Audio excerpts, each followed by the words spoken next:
Yeah, I'm really far behind. I've seen 7 movies that I can review. It's just I haven't been able to film the reviews yet, so let's get started with Pride and Prejudice and Zombies.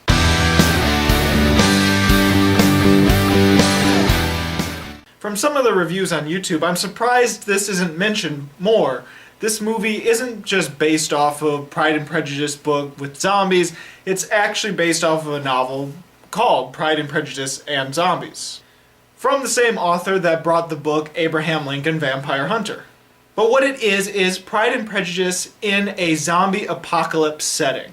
To be quite frank, that is the best way to describe this movie. As long as you know what Pride and Prejudice is, then you get a good understanding of what this movie is about.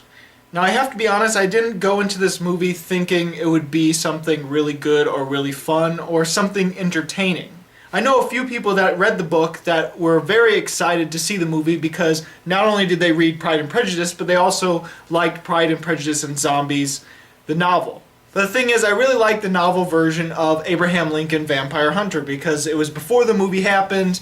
I liked the book, I read the book in preparation for the movie, and then the movie turned out to be some really big, dumb action stuff and just over-the-top ridiculousness that I just couldn't like. And that's mainly because the novel was actually pretty realistic, while the movie was just big, dumb entertainment that I just couldn't stand because of how far and how different it was from the book that I actually liked and appreciated. Now, I haven't read Pride and Prejudice and Zombies. I know a few people that have, and they have told me that basically it is a very true story to Pride and Prejudice just in a zombie apocalypse world. And knowing how he handled Abraham Lincoln Vampire Hunter in his book, and how he did research on Abraham Lincoln to make it feel like the vampire presence was actually realistic, I had a feeling that this movie would get goofy and ridiculous and just fall away from the true source material that probably would be great. But it turns out this film was a truer adaptation to Pride and Prejudice and Zombies. And because I hated Abraham Lincoln Vampire Hunter from being just such a bad adaptation to a book that I liked, I had much more appreciation for Pride and Prejudice and Zombies. To be very honest, the blending of the zombies and Pride and Prejudice is actually really good. After watching Pride and Prejudice and Zombies, I actually did look up Netflix, and I went to Netflix Instant, and there was the 2005 version of Pride and Prejudice, and I watched it right away, and just seeing that, since I'm not going to be reading the classic novel, just seeing that 2005 adaptation of Pride and Prejudice just made me realize just how close the Pride and Prejudice and Zombies sticks to the Pride and Prejudice storyline, the plot line. All the same beats are in this movie. Sometimes it goes about those plot points in a different manner, but it's essentially the same thing, just with zombies and zombie involvement in the film. The only real difference in Pride and Prejudice and Zombies compared to Pride and Prejudice is the beginning, the end, and the ball sequences both ending in zombie attacks. Oh, and a character has an eye patch in this because zombies. It meshed a lot better than you'd expect, with moments where there's this really great contrast between the fact that there's high society and they're fighting zombies. To succeed in polite society, a young woman must be many things.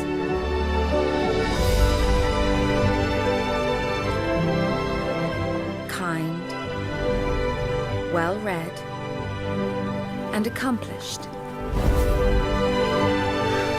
But to survive in the world as we know it,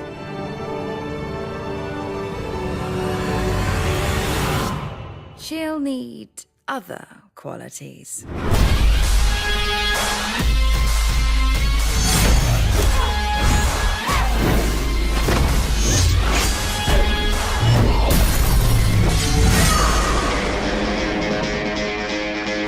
And so there was entertainment value, there was a lot of humor in it as well. Now, it's not the kind of humor where you're laughing at a movie because it's just so ridiculous and stupid. It was actually a more tongue-in-cheek sort of humor throughout, a little bit of poking fun, a little bit of self-awareness, but never feeling like this is a dumb movie and it's making fun of itself for being a dumb movie. Now, one complaint that zombie fans could have with this film is there's not enough zombies for them. And towards the middle of the film, there's not a lot of zombies until finally the third act happens, and then it's like all the zombies make up for the dry spell at the middle of the film. But to be honest, I never felt there was a huge lack of the threat of the zombies. Yeah, there might not be as many zombies as you'd like to see on screen, but the threat of zombies is prevalent throughout the film. There's a lot of talk about the zombie threat throughout these moments where there's no zombies on screen. A lot of their actions revolve around the fact that there's zombies in the world. And there are a lot of added elements in the film that are caused by the fact that there's a zombie apocalypse, such as the fighting. And so while you can claim there's not as many zombies as you'd like in this film, ultimately everything revolves around the fact that there's a zombie apocalypse, and all of that has helped alter and make difference to the Pride and Prejudice storyline. Now, I thought the acting was great all around. Lily James, who previously played Cinderella, was really good as our main character. Sam Riley was really good as this darker, more battle-hardened Darcy. Charles Dance was really good as the father. And Lena Headey was in the movie as well. She didn't have that big of a role, but she was good in it as well. I think the only actor I didn't like as much as the rest of the cast was Matt Smith. Yeah, I know he was one of the Doctor Who's, and he's the comic relief in this movie, and sometimes it works, sometimes he's pathetic in a funny way, while other times he is a bit annoying for me. Now, this is a PG-13 zombie movie, so it's not going to be as bloody or as graphic as you'd like a zombie movie to be. So a lot of fans of really gory zombie movies might be a little bit more disappointed of this movie, but honestly, it didn't really bother me that much that it was PG-13. For one, if it was R, I would have the worry that it would be too outlandishly over the top, especially with its gore, to the point where it's laughable, while this one is a more respectable, and it's a little smarter, and it doesn't feel like the over-the-top, crazy, ridiculous stupidness of Abraham Lincoln Vampire Hunter. And while there is times where there's no blood happening on screen, but I still feel that even though it is PG-13, it makes up for it in the zombie design, which actually looks pretty terrifying and sometimes really gory. And it does have some gory moments throughout. There's heads that explode.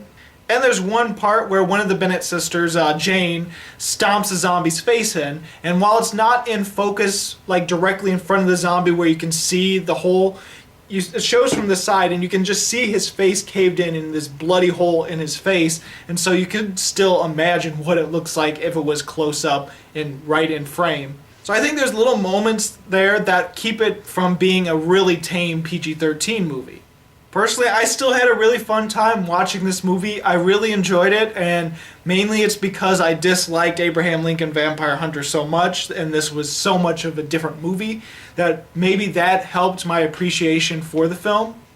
But ultimately, I was entertained. I had a fun time. I laughed. I actually felt for the characters. I thought the romance was handled very well. But even though I really liked it, I do have to warn you, if you want more zombies and you just look for zombies being on screen and you like rated R, gory zombie movies, you're probably not going to like this movie all that much. If you're a fan that doesn't like zombies and loves Pride and Prejudice and romance things, you're going to probably feel this is a more watered down version of Pride and Prejudice, just with zombies involved. And if you liked Abraham Lincoln Vampire Hunter and liked the ridiculous, over-the-top, crazy, dumb action fun, then you're probably not going to like this movie either.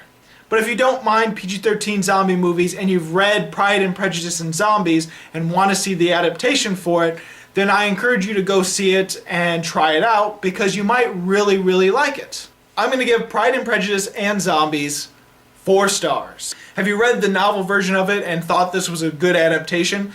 Go ahead and leave a comment, tell me what you think about the film. And if you like this video and want to see more, please subscribe and check out my 2015 and 2016 playlist of movie reviews. I've got plenty of them.